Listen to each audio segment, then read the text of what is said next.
Ազգային ժողովի խմբակցություններից ոչ մեկը ցեղասպանության 100-ամյակի օրը իշխանափոխություն իրականացնող Ժիրայր Սեֆիլյանի կողքին չի լինի։ Կոնկրետ ապրիլի 24-ի օրով չի կարելի որևէ բան նախաձեռնել։ Մենք դեմ ենք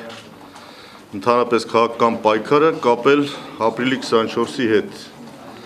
Սա ամենալավ նվերն է, որ մենք կարող ենք անել մեր թշնամիներին, մեր չուզողներին, որ այդքան էլ քիչ չեն։ Դաշնակցությունը դեմ է որևէ իշխանափոխության շարժման նույնիսկ հաջորդ օրերին, ի վերջո ապրիլի 24-ով չի ավարտվում ցեղասպանության 100-ամյակը։ Եթե այդ նպատակն ունեն, ընդհանրապես մենք չենք կարող միանալ նման ուժի հետ։ Ես պարզ եմ, չի ասում։ Արմեն Ռուստամյանը վստահ է, որ իշխանությունները պետք է կանխարգելեն Ժիրայր Սեֆիլյանի մտադրությունը։ Շատ պարզ հասկացություն կա քրեական օրենսգրքում։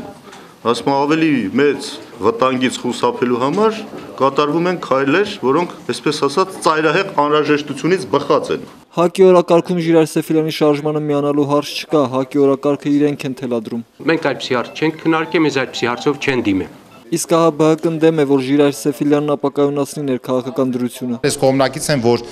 գնանք